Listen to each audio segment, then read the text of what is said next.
Na mtazamaji, waziri wa uwekezaji, biashara na viwanda Lee Kinyanjui amesema kwamba Kenya sasa itaanza kuuza gesi ya kupikia katika mataifa nje pindi tu ujenzi wa bohari la kuhifadhi gesi la Taifa Gas utakapokamilika katika eneo la Dongo Kundu.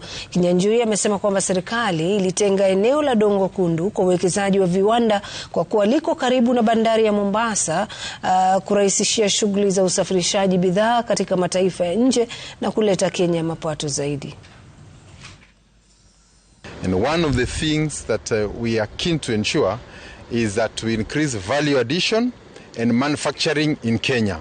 And this special economic zone, being at the port, is designed to attract investors with an export market in mind. But we are happy to note that today we see commendable progress.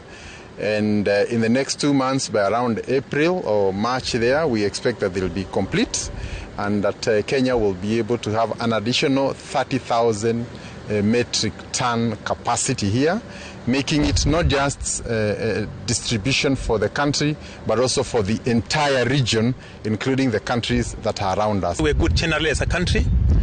Of course, as we do that, we are also incentivizing some of the investors to give us infrastructure.